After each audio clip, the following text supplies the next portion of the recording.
Dredd, turn on your transistor radio. It's our favorite program. Hooray! This is Cursed Earth Radio.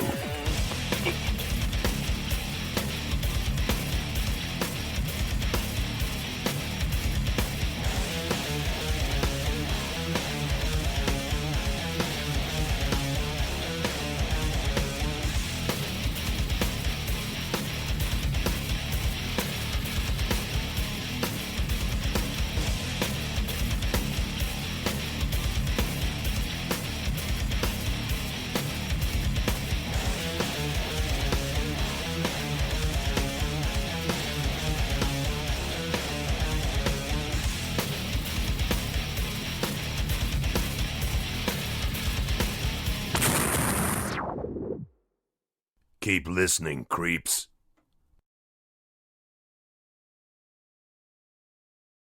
It's good. I mean, we did really good on that intro. Well, yeah. We don't know where we're going from here. Buckle up. All right, once every so often, this progcast is going to aim to expose all of our fellow Cursed Earth drifters to the glory of 2000 AD, Judge Dredd, martial law, and all these cool fucking British comics. Right on. That we are going to fly that flag. We're going to fly the flag. We're going to be the tip of the fucking day stick. Right on. In Judge Dredd related things.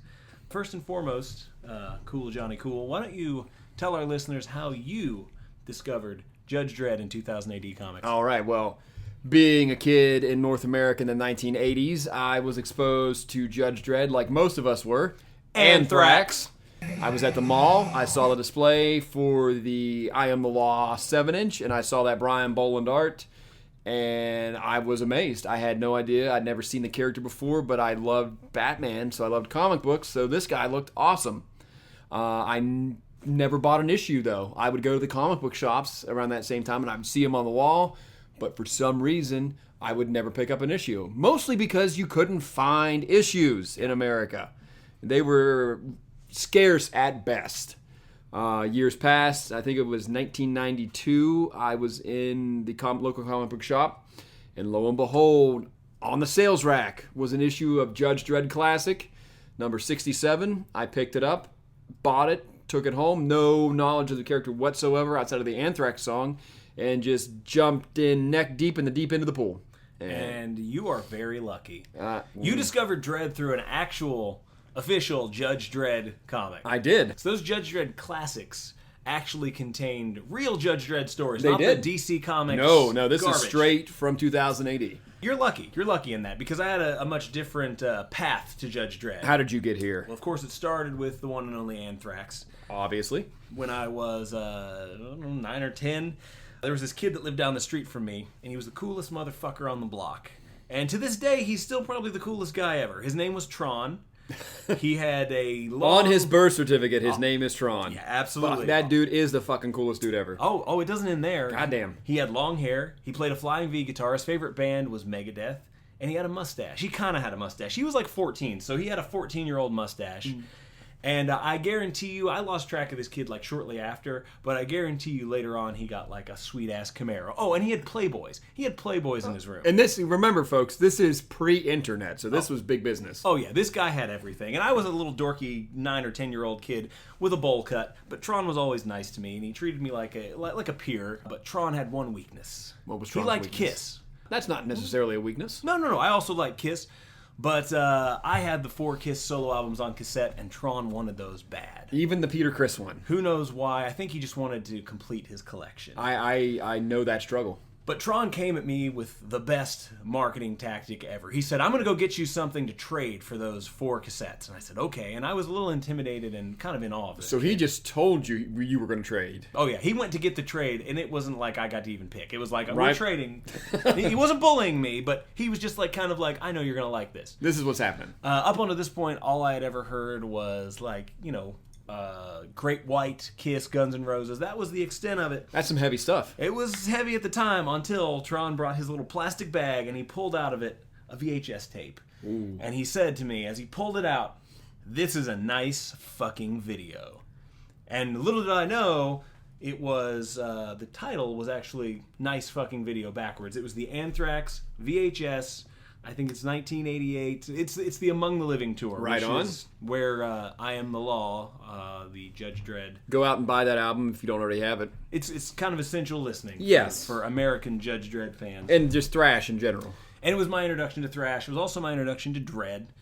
And I didn't really know what Dredd was. I didn't know if it was just something they were singing about. I had only heard about Dredd in the song. That is until I started hearing that there was a Judge Dredd movie that was going to be released. I was really excited. Yeah, so was I. I didn't really even know what it was, but I was excited. I started seeing the action figures, and I started collecting the action figures. I had the whole set. Oh, man, I wish I still had those. I do still have those. I hate you. I re-bought them again. Went to the theater and saw it, and I just kind of thought, okay, I guess that's Judge Dredd. So you didn't suffer the heartbreak that I suffered. No. Oh. I thought, that was an all right movie, but it didn't do anything to make me love the character because it wasn't Dredd. It You was and the still rest of Sylvester North Stallone. America. Exactly. And that's why we're here right now. Yes. Because, it hasn't done anything to help the reputation of the character, and we're hoping to make a small difference to the 2 or 3 people that listen to this. It has cast a long shadow. It has. And it did for me for a long time. I always thought that, the character was cool, and even realized that, maybe Anthrax obviously weren't referring to the character, but I never looked into it. But the character was always kind of there in the back of my mind, and finally I was at a local comics shop in Cleveland and picked up the restricted files, number 2 case files from Dredd, and that was the thing that reignited my interest in the character, and literally in the first, two progs, I was hooked. And realized that Sylvester Stallone Dredd was very, very different from what the actual character is like. It's just amazingly different. Yeah. That started the path of subscribing to 2000 AD and Judge Dredd Megazine, reading semi-weekly, or as much as I can when I'm not busy. I keep up with the character, and I think it's a worthwhile comic to spread definitely. the word about. So here we are. So now that we got that out of the way, why don't we take a break, and then when we come back, we'll throw to something, I have no idea what. We'll come back, and we'll talk Progs. We'll tell you about the first Progs that we read and discovered the character with. And this will give you a little idea of what we're going to do every week. Different Progs, different stories. So many stories. It's the first MTV Headbangers Ball Tour, featuring Anthrax and special guests Halloween and Exodus. Watch MTV for exclusive tour dates, where to get tickets and special tour gear that's only available on MTV. The first MTV Headbangers Ball Tour. More metal than you can stick in a microwave. So my first experience with Dredd, like I said, was one of the Case Files books. So technically it wasn't a specific prog at all, but it was the restricted files, because that was all the comic shop that I had in my area had. Right. It was in the import section. Of course. It was super expensive, but as soon as I picked it up and I started looking through it, I knew I had to have it, because maybe deep down I knew that the character needed some redemption in my eyes. Not that I was super disappointed in the movie, because I didn't really have anything to base that on, but I knew it must be cooler than that for Anthrax to write something about it. The very moment when I knew that I loved this universe and this character was when I finished reading a one-off Dredd story called On the Waterfront. To this day, with all the mega epics that I've read, with all of the, graphic novels and special editions that I have, nothing thrills me and excites me more than a good one-off Dredd story. Yeah, there's some of the best stories. And they always talk about thrill power at 2000 AD, and it's true. This character and this universe has enough thrill power to excite the reader and to literally make me a lifelong fan of Dredd in 2000 AD in 6 pages. Is it 6 pages? I think so, yeah. And I had never read it until we started talking about doing this podcast, and you sent it to me. I loved it, because I think this is a great snapshot of what Dredd, the Justice Department, and Mega City 1 are. You talk about the character of Dredd, that's a thing, but the character of Mega City 1 and the character of the completely insane and absurd broken system that Judge Dredd is working within is really key to what makes it an interesting read. And I think that's what one of the biggest hooks for Dredd in general is Mega City 1. I don't know I think we should explain to people, Mega City 1 is the entirety of the East Coast. Yeah. It is huge. And everything that's inside of Mega City 1 is broken up into blocks. So you have a lot of block wars, and, you know, blocks are essentially these giant high-rise buildings with enough people to basically be a small city of itself. You can be born, live, and die without ever leaving your block. If you haven't seen the Carl Urban Dredd, which is not a remake of the Stallone Dredd, which is not a reboot, it is a Dredd story, they do a really great job of showing how massive a block is. Yeah. And this kind of takes you out onto the streets of Mega City. But what it did for me, and this is why when I recommend Dredd to anyone, I usually recommend, you know, the hits like Necropolis. I'll recommend The Cursed Earth, some of my favorites. But if I could give them just one to read, if I was trying to turn someone on to Dredd, I would give them this. That's why I'm glad we're doing this for the first episode, because to me, it's just got that little bit of insane irony. And that little twist ending. Oh, definitely. It's almost like a Tales from the Crypt episode. So, it's got all the hooks that a good Dredd story needs. Yeah, and it was written by John Wagner under an assumed name. Oh, I didn't know that. Who's it listed by? T.B. Grover. T.B. Grover is his pseudonym? He has many pseudonyms. No kidding. Yeah, and See, I just learned something. As a matter of fact, I could be wrong, but I think your story, The Fink, was also written by T.B. Grover. It was. Okay, that's John Wagner. Well, and look at me learning. Yeah, and for those who don't know, John Wagner is the creator. He is the father of Mega City 1 and Dredd. He's the creator of the character.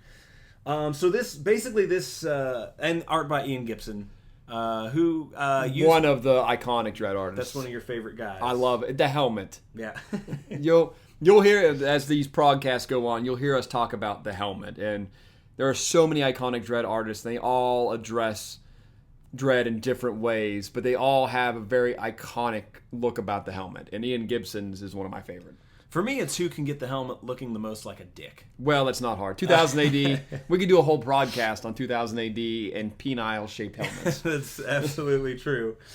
So let's get into the story here. It basically just starts almost like a cheesy police procedural, where you see this shadowy man who he knows goes by the name of Lim Rudy. I love Mega City 1 names. Yeah. And he's wandering the docks, and he's obviously up to no good. He's being pursued by Judge Dredd, who obviously, knows what's going on. He knows Lim Rudy's up to no good, and he's doing this sort of surveillance on this guy, and he's going to bust him for something. Is this guy a drug dealer? Is he an arms dealer? Who knows? Human trafficking. There's all kinds of things way, way, way less important than that you can get busted for in Mega City. And we sort of get an idea of that because as Dredd's tailing this guy, he passes a gang of robots playing dice in an alley. This is my favorite panel in the whole story. It's not a gang of robots. It's a gang of dock workers watching robots roll dice. Oh, I didn't catch that. That is just the quintessential wackadoo bullshit that you'll see in Mega City 1. And this is also illegal. Right, yeah, that's illegal. And Dredd makes a point he's not going to stop and deal with it because he's got bigger fish to fry. Yeah. But he calls in and he says, illegal dice game happening in the alley. Which is just, you watch robots play dice and you bet on the robots. That's just Mega City 1. I love it. Yeah. The further we get into these different stories, you'll see Mega City 1's a real fucking crazy place. Well, I think Mega City 1 is the central character in every Dredd prog. Yeah, absolutely. Dredd kind of reacts to Mega City 1. Yeah. People react to Dredd. Dredd is the straight man to Mega City 1's wackadoo bullshit. Yeah. As this story goes on, we realize that Lim Rudy is going to meet some crew members from a freighter from Brazil. Dolores Del Pec. Yes. I actually looked up Dolores Del Pec to see what reference that was. I couldn't find anything. Yeah, because usually the blocks in Mega City 1 are named after somebody. Everything in Mega City 1 is named after something. And generally they're named after pop culture icons, which I think really in terms of, when they were writing Dredd, realizing that fame and people being movie stars or just famous people in general was something that we were enamored with. Yeah, it's a great take on North America. And it's really come to pass. Yeah. Our president currently is a TV personality, Yeah, essentially. we are on the cusp of Mega City 1. And I mean, I guess, you can also go back to Ronald Reagan. Yep. So it wasn't so much this prophecy that has been fulfilled now. They were just, it's not that far off. That No. We stop naming our streets after, Thomas Jefferson Boulevard, Martin Luther King Boulevard, and it's, Toby Hooper Block. Yeah, and Betty White Block. Betty White Block. That would certainly be one, especially today. We find this shady individual, and he's on his way to make the deal. He's going to buy the stuff. So, he's obviously trafficking some sort of drug, and we find out the stuff's being delivered, and there's a lot of it. There's like tons of the Truck stuff. upon truck upon truck. Yeah. So the cargo's delivered, and you're looking for the big payoff, which you think, there's not a whole lot of action. No, not at all. But what happens is, as soon as the drop takes place, Dredd tells him to turn on the spotlights, and this is the first little indication that Mega City 1's really fucking crazy, because he hits the spotlights, and then Dredd tells him to stand still, nobody move. Failure to comply will result in your death. Yep. So whatever it is that they're trafficking is some serious shit. This is heavy stuff. It's heavy stuff. Obviously has to be something gnarly. Because generally in Mega City 1, the judges don't just run around handing out the death penalty. No. It's not like everyone's being killed. That's also something that I think, if you're being told about the character, he's judge, jury, and executioner, all this stuff. That's a huge misconception. That's a huge misconception that Dredd is just this murdering, police officer, and that people are being executed left and right. But it's kind of it's not super easy unless you attack a judge and try to kill a judge. Attempted murder of a judge is a death sentence. Resisting arrest can result in a firefight, which can result in you being killed. So most of the time, it's ISO cubes. So does Judge Dredd mean it will result in your death because there's going to be a firefight, or is he trying to say that this, whatever they're trafficking, is punishable by death? I was actually confused about that. I'm assuming that he just means don't fucking move. I think it's, the way I took it is, this is the worst thing, and he wants it off. He wants it kept off of Mega City 1 streets. And he's going to go to the extreme to keep it from getting there. That could be because there's, I think it says somewhere, 100 tons. Yeah, that's it. There's a lot. So they're bringing 100 tons of the stuff into Mega City, worth billions. We find that out later. But what happens is you get a page or two of a cool little firefight. There's a crane pulling this big pallet of the stuff. It gets knocked over and it crushes some people. There's just a general firefight, and the judges take everybody down fairly easy. Dredd almost gets hit with a truck or car or something. This gate is the strongest gate I've ever seen. Yeah. It stops an entire truck loaded with this stuff. It's those Mega City gates. Yeah, now that's what I call a gate. Yeah. Oh yeah, they even reference now. That's what I call a gate. And so the real payoff for this story, though, is the final page, where basically they're looking at the substance, and Dredd orders everyone to burn it. And they put their respirators down because they don't want to inhale. This is going to be some toxic shit. They do not want to inhale the coffee. It's coffee. Caffeine is illegal in Mega City 1. It's Brazilian coffee. It's the good stuff. Three kinds of beans. Three kinds of beans. That's what got me. This stuff is so good they used 3 kinds of beans. And that's it. That's the end of the story. You realize that there was this big drug bust, firefight, multiple people killed, a couple of judges, I think, aided in that one, being crushed by the pallet, all to stop the import of coffee. There's an awful lot of coffee in Brazil. And I love the cha-cha-cha. Yeah. So you've got everything you need for a great Judge Dredd story. Yeah. You got the tongue-in-cheek, you've got the veneer of being a dry procedural, but then you've got the 2080 twist. Yeah. But, it's coffee. That was one of the first 2 that I read, and then immediately hooked me because I just started thinking of what kind of world is it that how tight are the restraints in this? Importing coffee is an offense that can result in your death, and that's just the tip of the iceberg. But it intrigued me enough with Mega City to want to go further, and it also really kind of highlights the fact that this system that Dredd works inside of, it's nearly impossible for anyone to make it through just an average day or an average lifetime for certain without being arrested for something. Yeah, and the laws are so many and so minute that they're so tight, and that's what I love about it. Is there's a law for everything, and at the same time, you realize that in this, especially the more you read, that this society has gone so far that they keep tightening down with hopefully the goal of controlling the chaos, but it's creating the chaos. Yeah. When people have to import caffeine, and they mentioned synthicaf, I think. Synthicaf. You can have synthetic caffeine. It's the same with sugar. Yeah, because that's one of the second progs I read.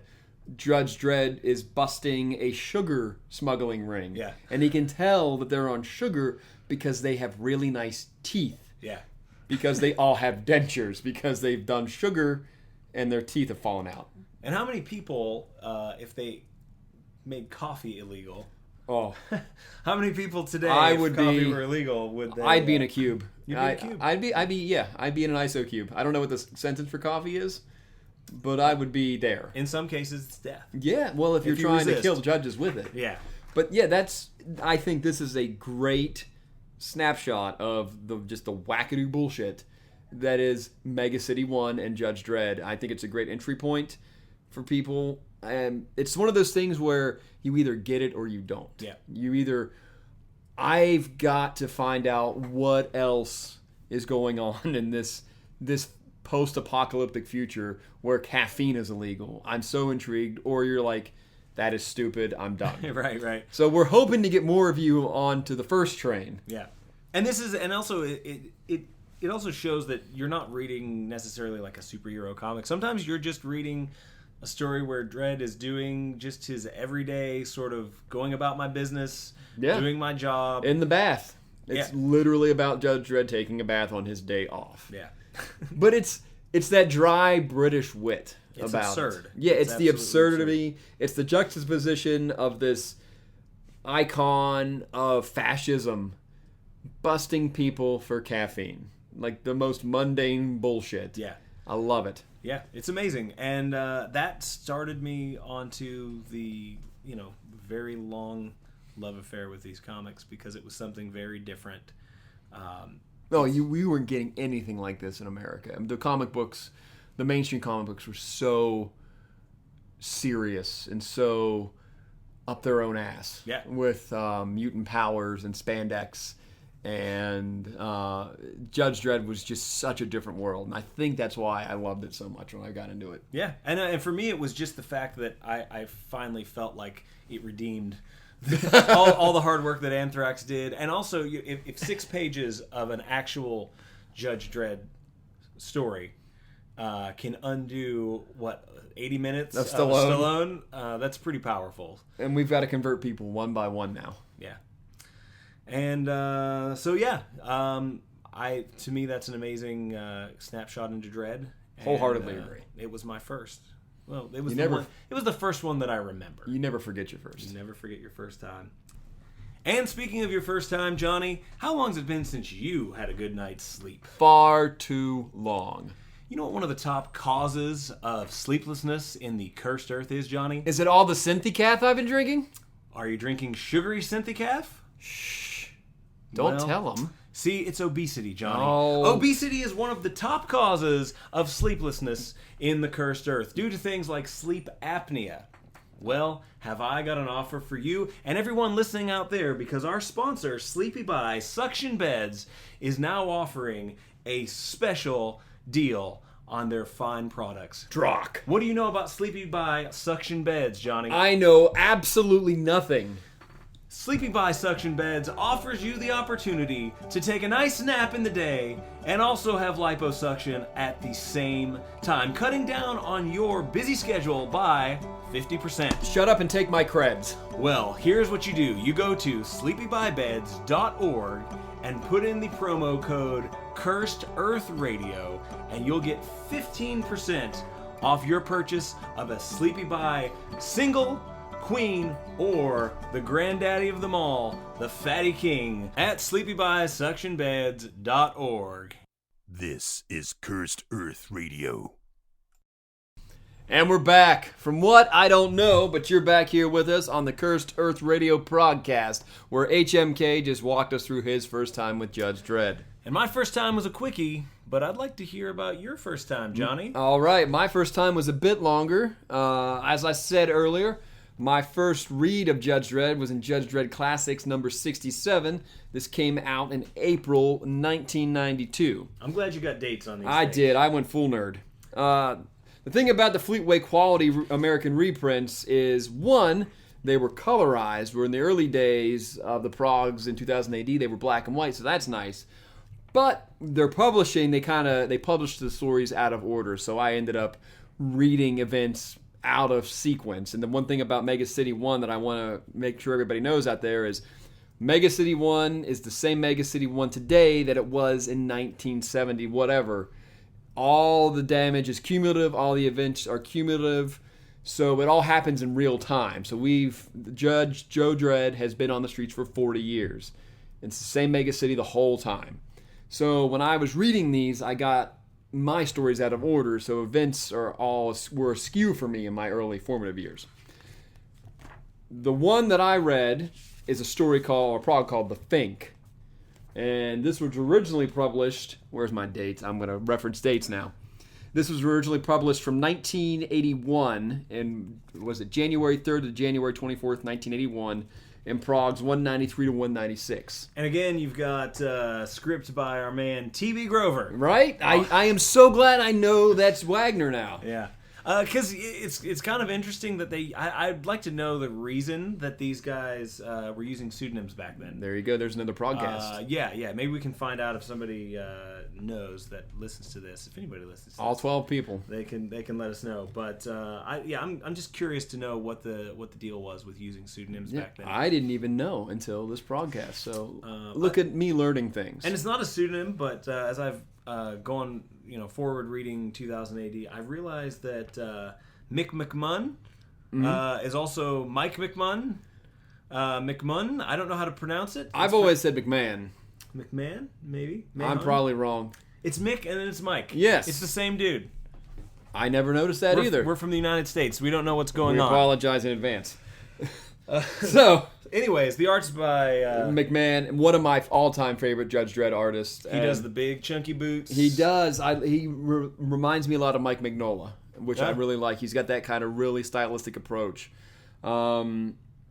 I love his art in black and white, but the 2000 AD reprints that Fleetway Quality did here in the States got colorized. It's pretty interesting because I really dig it. I read from the case file, and all I got was the black and white with the first couple pages are colored. Yeah. And your Fink is fleshy colored. He is. My Fink is green. Oh, really? Yes. So Fleetway Quality they pushed the recolored colors. everything. Yeah. They did. So you grew up, or you came into this Judge Dredd thing knowing a completely different colored Fink who looks kind of like Freddy Krueger in your He version. does. He looks like a desiccated corpse. I dig it. And But like Mike McMahon, one of my all-time favorite Dredd artists, and the color that Fleetway put on it makes it that much more interesting. I love it. So the Fink is this creature, something less than human, something less than man, from the cursed earth. He is the last surviving son of the legendary Angel Gang. And I'm sure Judge Dredd, Stallone, if you've seen that movie, you know of the Angel Gang. And they got the Angel Gang right in look. In look. And they got him as cannibals, which, fits with the cursed earth dwellers. Yeah. In an earlier there's a well-known story called The Judge Child, where Judge Dredd and his crew run into the Angel Gang on Xanadu, because of course they do. And there's a firefight, and Judge Dredd and his crew kill the Angel Gang. Yeah. Turns out they killed 4 of the 5.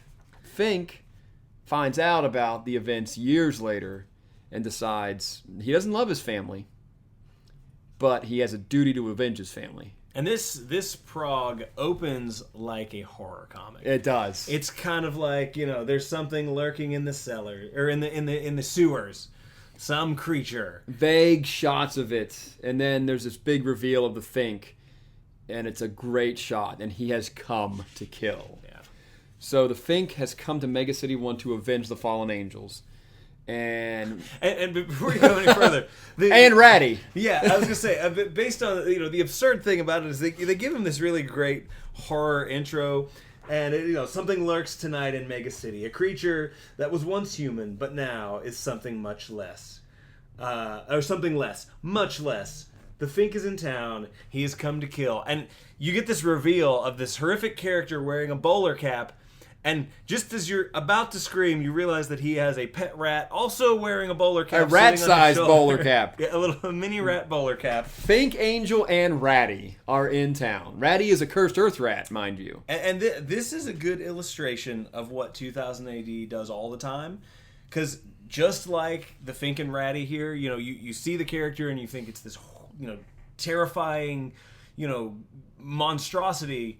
There's always this humor injected, and it's the same thing with Judge Death. A lot of people see Judge Death and they think he's this, insane evil creature, and he is to an extent, but he's really a comedic character. Yeah, a lot, especially when you learn his backstory. Yes, which is a podcast in and of itself, and it certainly will be. Yes. So the Fink has come to kill with Ratty, his best and only friend, a cursed earth rat. Fink specializes in killing via poison, as he calls them, pizzins. Pizzoned. I can hear him in my head in this weird Texan drawl, because the Angel Gang is from the outskirts of Texas City, which is one of 3 mega cities on the North American continent. You've got Mega City 1, which is where H.M.K. and I would be right now. Yeah. You've got the Cursed Earth, which is the blasted wasteland in between. You have Mega City 2, which is California. And you have Texas City, which would be Mega City 3. And the Fink Angel and the Angel Gang are from the Cursed Earth's outskirts of Mega City 3, Texas City. So I always hear him with a Texas drawl, like a kind of a desiccated Yosemite Sam in my head. So Fink is in town to avenge his family. Just bound by honor and duty, not by love. And Fink is here, and he's going to kill every judge that was a member of Dredd's team that wiped out the Angels on Xanadu. Which is interesting, again, with that continuity that never ends. Yeah. It's completely ongoing. The first person that he kills in this story is... Larder. Larder, yeah. The pilot. Pilot Judge Larder. And, he probably... And I have not read The Judge Child, but... I don't know how big of a role he played. He's there. He's there. And they do things like this all the time, where a character that you really didn't spend much time with comes back, and they give that character spotlight again, and it goes to making these stories feel very much alive. Yeah. And when we go way, way, way later on, and I know I'm going off topic for just a sec, but we go and we start talking about the Day of Chaos. Yeah. There are things that happened literal many, many, many years ago that come back into play in that story, and that's what makes these stories awesome. Oh, that's one of the things I love about all this. And like I said before, when Fleetway was republishing these in the States, they necessarily weren't in chronological order. Right. This references the Judge Child, which happened, the original printing date of this was 81. The Judge Child happened, I think, in 78 or 79. I read this in 92, did not read the Judge Child until 20 years later. So I was putting puzzle pieces together decades apart. So first target is Larder, who is fairly inconsequential. Like I said, he is there in the Judge Child. He poisons him. Ratty's MO is poison, and the paralyzing poison, then a horrific death while the victim is still conscious and can feel anything but can't move, can't scream. Larder gets hit. Fink uses this sling, like a sling with a spiked ball with poison tips on it. Hits Larder, drags him into the sewer, and Fink tells Larder what's going on. Larder can't move. Larder is frozen. Larder is then devoured alive by Mega City rats. Oh, and this is one of my very favorite parts of this story, because what we find out is this. Fink can talk to Ratty. Yeah. And I think he can understand Ratty. Yeah, I think they have a definite connection on some level. But Fink can't talk to rats. But Ratty can. But Ratty can talk to rats.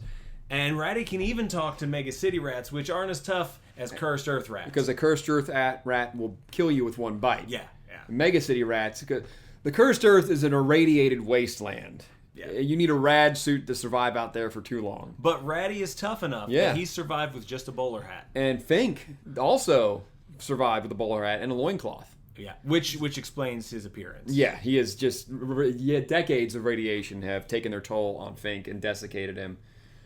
So Ratty calls in his buddies, his Mega City kinfolk, I would imagine, seeing as how the Angel Gang operates. Yeah. And Larder is devoured alive by these Mega City rats. Then Fink, and I love this, Fink has a flair for the dramatic and artistic, draws his own calling card and leaves it with Larder's corpse. It's a little hastily scribbled angel, and he can spell Fink. So good on him. But the Mega City judges call out to Larder, don't find him. They find his lawmaster abandoned, and then they go and search, and they find his just devoured corpse.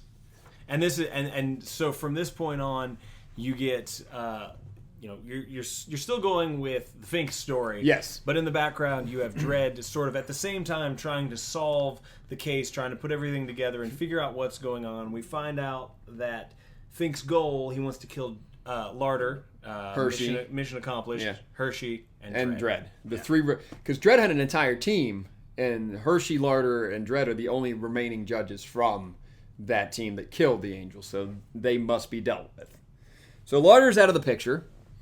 The Mega City judges have found his corpse, but now Fink has a new target. It's Hershey. He has to go after Hershey.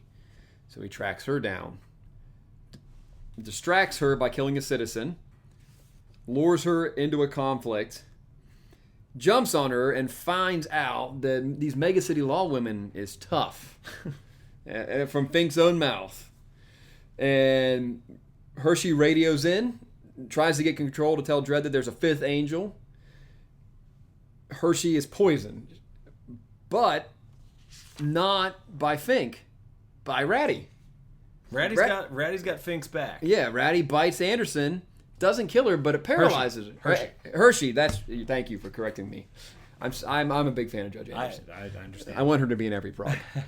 So Dredd gets the message that there's a fifth angel. Hershey, they did it again. Hershey's poisoned by Ratty's bite, so she's down for the count.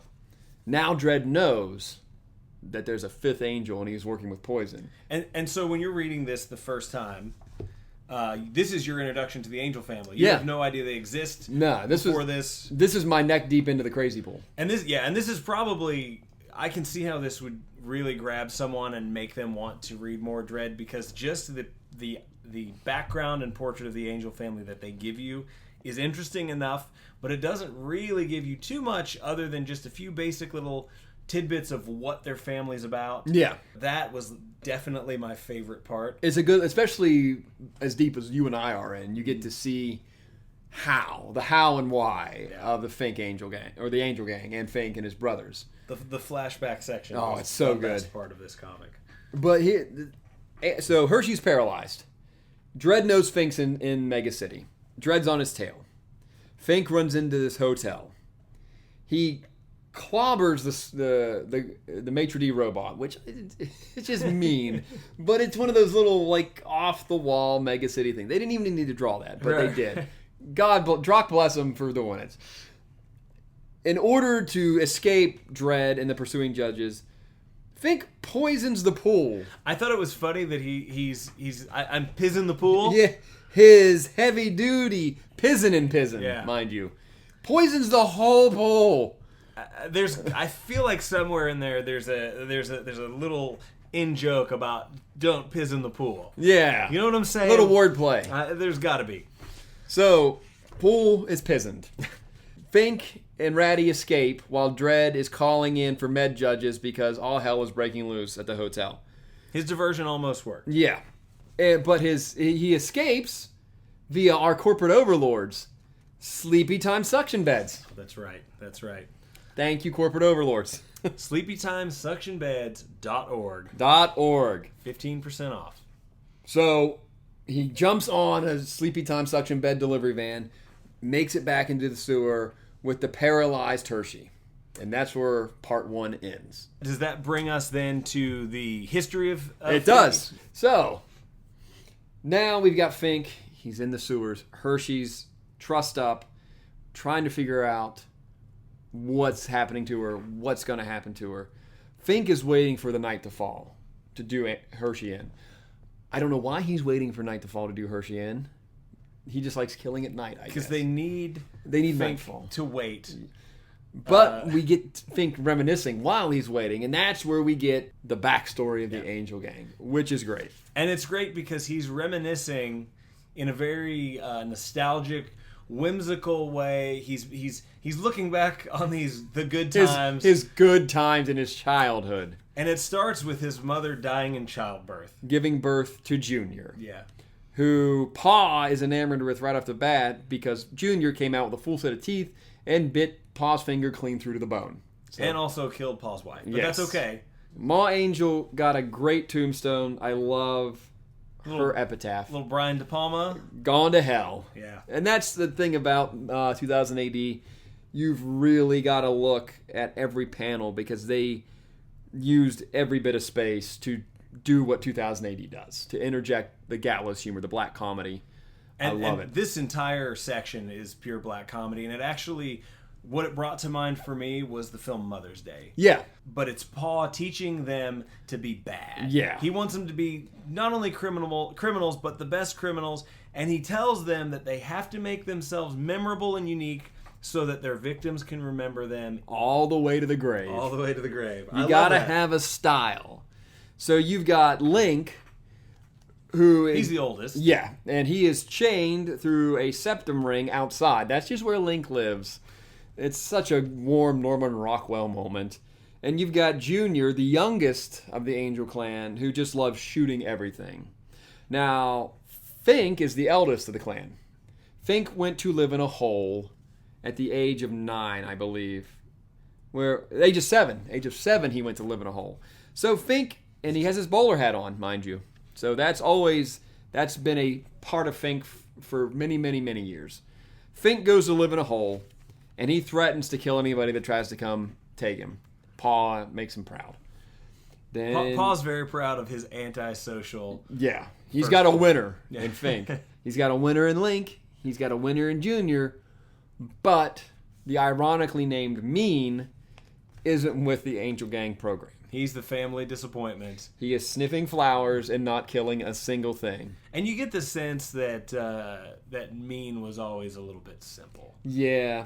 He didn't really have the killer instinct, but no, he's kind of like Sloth in the Goonies. Yes. And imagine if you did something to Sloth that made Sloth a killer. He would be terrifying. What something did they do to Mean? They gave him a dial on his forehead. They kidnap a doctor from Mega City 3, Texas City, drag him out to their shack in the Cursed Earth, and have him brutally and horrifically augment Mean. Probably with no anesthesia. Probably, or any kind of septic treatment. There's no sterilization. Mean gets a bionic right arm. Most of his head is replaced, and he now has a dial on his head that controls his anger. And depending on what you're reading, it usually goes from surly to downright mean. Downright mean. Or 1 through 4 in some of the earlier progs. And most people know Mean from the Dredd film, the Judge Dredd film. One of the few things they got right. It was done very well. Fantastic visual representation of what Mean should be. And that's a whole progcast in and of itself. We can talk about the grabby, fingery arm. You're not a fan of the claw. I love the giant murder machine arm. I'm a fan of the mechanical tentacle claw. It's a very British sci-fi thing. Yeah, it's distinctly British. So Mean gets augmented, and now Pa is thrilled. The Angel Gang is ready to go, but Fink splits because Fink says they got style, but they got no brains. And they're going to end up in a cube, and that ain't for the Fink. Yeah. So Fink's gone. And Junior comes to tell Pa that he's gone, and Fink took his hole with him. I don't know how Fink did that, but he took his hole with him. So Fink strikes out on his own in the Cursed Earth, and he just takes the poisoning oases. What is the plural for oasis? Oases. Yeah. Oases. He becomes the epitome of a Cursed Earth desperado. He's not even stealing from them. He's just killing people. Yeah. And he would only move on once his chosen watering hole was too littered with corpses and detritus from all of his victims. I did kind of get the sense that he was maybe selling or trading, but then again, all he has through his entire life is a loincloth and a bowler hat. So and Ratty, eventually. Yeah, and his pal He's Ratty. not big on material possessions. I think we could all learn from Fink in that. Yeah, certainly. So Fink meets Ratty in this portion. He's excavating a new hole to live in, and he comes face to face with this Cursed Earth rat, where he says, either you're going to bite me or I'm going to bite you. And then Ratty licks him, and a friendship is formed. I got the sense that what he was saying was he was going to eat Ratty. Yeah, or Ratty was going to... I think he was going to eat Ratty, or Ratty was going to bite him and kill him, because even Fink knew that a Cursed Earth rat's bite was poisonous. Yeah. So we have a friendship formed. And Ratty, I don't remember, and since you're holding it, did Ratty have the bowler hat when they met? No, I think Fink accessorized him later. Oh, okay, because he got him a little bowler hat. Wouldn't that have been? I think maybe that if I could change one thing, Fink, if Ratty had the hat, because it would sort of be like two kindred spirits that were meant to be at that hole at that particular time. Yeah, but you know what? That also shows you that Fink he was most certainly, as much as he left his family, he was keeping Paul's words really, really to the forefront of his mind when he made himself probably the most memorable. Him and Mean. Yeah, definitely. Nobody remembers Link or Junior. No. They die ancillary deaths, and nobody cares about them. Mean comes back, and we also know that Fink comes back. Yeah, despite what happens in this... Ratty's progeny returns. Yeah. Later on. So we get that nice little reminiscence from Fink. And then night falls. And now Fink has a plan. Fink is now going to enact his revenge on Hershey. And it is horrific. Fink is going to take Hershey to Recyc. Now this is a cool little thing. I found this a cool little thing. This is a fucking nerdy thing I found out. This is the first appearance of Recyc. I in wondered 2000 AD in Judge Dredd continuity. So essentially, we can even say that Recyc was probably just created as a finale for this story, and it is literally it makes an appearance in almost every. Dredd It has story. to. Its existence and its purpose is so quintessentially Judge Dredd 2000 AD. Bodies for Recyc. Yeah. Bodies for Recyc. What Recyc is, for those of you who don't know, is a giant recycling plant where the dead of Mega City 1 are stripped for parts. And the Recyc has a saying, we use everything but the soul. What is it? They're broken down into 147, it's either 107 or 147, I can't remember. And I'm sure one of the people out there, 107, right there it is. 107 useful components. You are put up on blocks and stripped for parts after you are dead. And you get to have, your loved ones get to have a little funeral for you, and then you go through the synthy valve curtains because everything in Mega City is synthy, and then you are promptly ripped out of your coffin and stripped for parts. And it's a fantastic, couple of panels because you see the mourners and they're crying, and then they're like, okay, the funeral is over, and then the conveyor belt starts, and 3 feet later, they're being dismantled. There's a great semi-splash of the inside of the main Recyc hub, and the main conveyor belt has to be as wide as an interstate here in the States, and it's just littered with corpses waiting to be torn apart and shredded. And again, the absurdity of this city, and just the institution, the mechanism that keeps it moving. Yeah, it's absolutely ridiculous, and probably even more than the climax of this. For me, where this story is at its best is in that center spot where you're doing the reminiscence. You're seeing the Angel family, and this sort of section where you just find out what Recyc is. Yeah, it's such a good it's such a good encapsulation of what Mega City 1 is, because there is a nuclear war that predicates the existence of all the mega cities in the world. There's irradiated wastelands in betwixt them. Resources are scarce. Mega City 1 is overcrowded by magnitudes of hundreds of thousands. And they need every resource they've got. So why not strip the dead for parts? They're not using them anymore. Let's put them to use. So Ratty has paralyzed Judge Hershey, and he is going to put her, paralyzed but alive, on the recycle conveyor, where she will be vivisected. For all intents and purposes, she will be vivisected. Dredd knows Fink is part of the Angel Gang now. He has chased him through the streets, through the hotel. He gets a vid feed that there's been a break-in at the main recycle hub, and it's Fink. He sees it. It's passed through to his lawmaster. So he and a few judges kick door recycle, and they are here to take Fink out and hopefully save Hershey. And what is this? We've probably got 3 to 4 pages left, and this is really basically the first time Dredd does just about anything other than just kind of... Dredd is very ancillary to this story. Yeah, and that once again, you know, the character is, he holds the story down. He's there as sort of that linchpin, but the stuff that happens in and around Mega City and in and around Dredd is really what makes this interesting. Like I said earlier, he is the straight man to Mega City 1's insanity. Yeah, the insanity, the lunacy, the bullshit that is this megalopolis of the dark future. So Dredd and his backup come in. Fink takes Dredd's backup down right off the bat. He gets a slingshot shot off.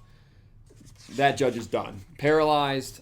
They never even say that he's dead. I assume he's paralyzed, but who knows what Fink is throwing at that point. Dredd is racing to shut down the conveyor at Recycle because he sees Hershey, and there are 2 tense panels that I just love. One is Hershey on the conveyor. The mechanical hands are on her. They're flipping her over to start stripping. And she has a little thought bubble because she can't talk. She can only have this internal monologue. What a crazy way to go. You're damn right. I mean, it's bad enough that you've been poisoned, but now you're going to be vivisected by the human recycler. Of course, Dredd gets to the emergency stop just in time. The next panel is the machines clamped onto Hershey's teeth, and machines ready to pluck out her eyes. And that's where hard stop happens. And it's such a good tension release. I remember reading it for the first time. Just, holy crap. That's real grim. See, when I got to this point, I was still, at this point, I was like, all right, let's just bring it home. Because I actually already felt like the point of this entire thing for me was like, I'm just really finding out who, number one, who Fink is, but also I got my little introduction to the Angel family. And I'm like, all right, let's just bring this thing home. How much crazier can we get? I just want to know what happens to Fink. And I'm like, I'm sure he dies. Of course, at this point, reading it now, I know he comes back. But I'm like, I'm sure he dies. Because this is 81. And I'm like, and so that was for me. I was just like, does he die or do they keep him alive? But he looks like a zombie anyways. So, isn't he just already walking death? Yeah. But I love the way they ended this. Oh, it's real. It's that twist at the end. It's the 2080 twist that you'll come to expect the more progs you read. So Dredd's got it stopped. Hershey is on the verge of vivisection. She's still stuck in the arms of this machine, but it's off, and she's paralyzed. So what if this thing accidentally kicks into gear again? Jesus. Dredd tracks Fink. He gets him on the main conveyor, and he chases him off into one of the side corridors of Recycle. And one of the side corridors that he chases Fink and Ratty into is full of decomposing fluid and just this sludge of decomposing parts. So Dredd, sense of duty, he's right in. And this is quintessential Dredd. Dredd is not shocked that he is knee-deep in former humans. Oh, he's concerned about his uniform. He said, Drock, leaking decomposing fluid. Gonna make a mess of the uniform. Again, Dredd as a police officer, but really just operating like a garbage man. Yeah, he's Just something that happens on the job, and it's a minor annoyance. He is in the eye of a crazy storm. He is knee-deep in liquefied human, and he's just concerned that his uniform's going to get ruined. And this is absolutely not even close to the craziest thing that's ever happened. At all. Not even. I wouldn't even put it top 10. No. And you don't even have to read other progs to get that. You can just tell the way the character's written. He just kind of nonchalantly This is goes Tuesday in Mega City. Yeah. Fuck. I'm knee-deep in dead humans again. Yeah. So, Ratty descends. Ratty's going to take point on this. Tries to get Dredd. Dredd intercepts with one hand and begins to drown Ratty in liquid human. Because why not? We're here. Dredd, unfortunately, is busy drowning the rat. Doesn't see Fink closing in on his rear flank. Fink gets him with his poison mace. Just jabs him in the back. Dredd feels it, knows he's hit. And Fink tells him it's his best paralyzing poison, lawman.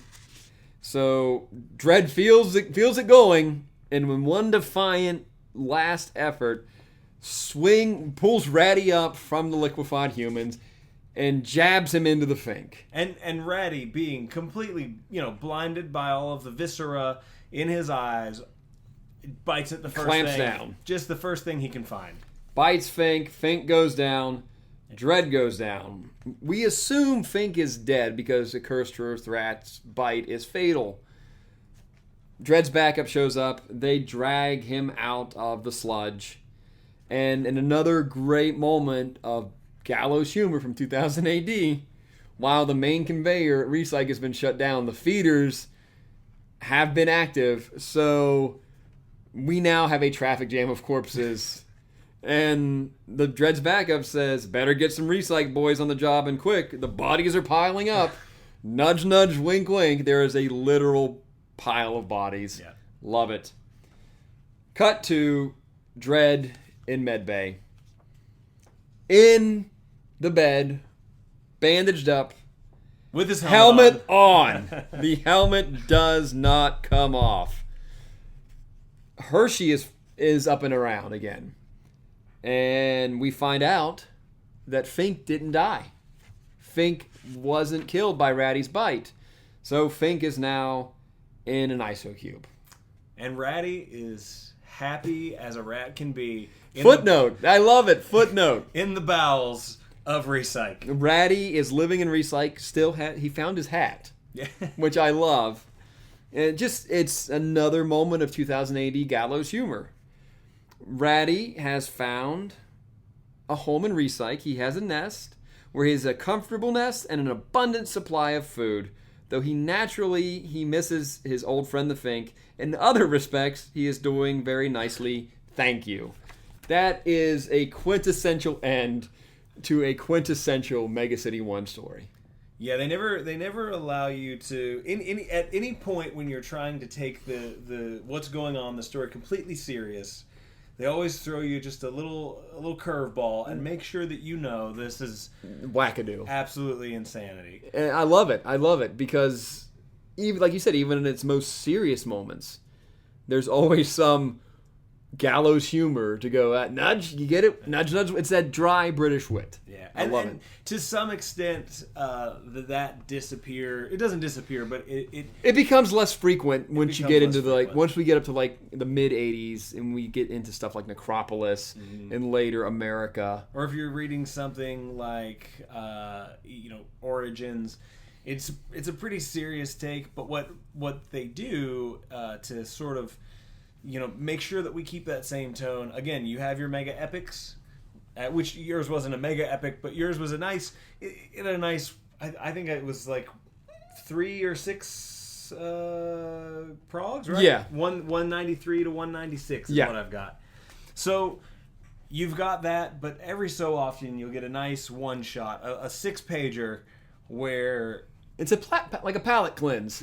where it's just some silly thing where Dredd is dealing with a sensitive clag or The great little U-front disaster where Right. somebody's electric underwear caused a pile up on the speedway. and that's the thing that that makes this very much more special than most comics that you read is the variety. Yeah, It's the same character in so many different scenarios and situations. Because Mega City 1 is so big and so overpacked. It's what, like 90-some% unemployment? So tensions are always high. And Dredd's got to patrol the eastern seaboard. That is his beat. It's from New York down to Florida. That is Mega City 1 and width and breadth. So he and the judges have to control all of that. So there's an endless supply of wackadoo bullshit. And we will see much more of that wackadoo bullshit next week. I got one more thing before you shuffle me off right. back into the Cursed Earth. So to pad out this issue, they threw in a Future Shock. Oh. And Future Shocks are short little, like 2 or 3 pages that you'll get in a prog. Tharg's Future Shock. They're always some little one-shot. And Tharg is the alien editor of 2000. Yeah, he's the Crypt Keeper, if you will, for 2080. This is called Date with Destiny, and it was originally in Prague 88, so that's 1978. But they packed it on to Fink, that was in 81. So Fleetway was just mashing stuff in. But this is a great Future Shock. It's about time travel. These two guys are vying to be the first man sent into the future in this experiment. And they're down to the wire, and one guy wins, but Farin wins. But Shelvin, 2080 names, all right. He thought he should be the guy. So Shelvin poisons the other guy so he can be the first guy into the future. He's going to be famous, and it's going to be awesome. So they put him in, and he's ready to go. And they say, we're sending you 60 years into the future. You're going to make history. And he's excited, but once they lock him into the time travel vehicle, he realizes, 60 years in the future, that's out of my lifespan. I wonder what's going to happen. So he goes, and it comes back, and it turns out he aged chronologically in the travel. So he comes back a desiccated corpse. And I absolutely love that. It's wonderful. That's 2000 AD for it. It's that gallows humor. That monkey's paw. Most of the time. Yeah, it's a monkey's paw situation. So I'm going to shut up now. But if you want to hear us shut up less, you can always tune in to our next progcast here at Cursed Earth Radio. Until then, I'm Cool Johnny Cool. Heavy Metal Kid. We'll see you next time.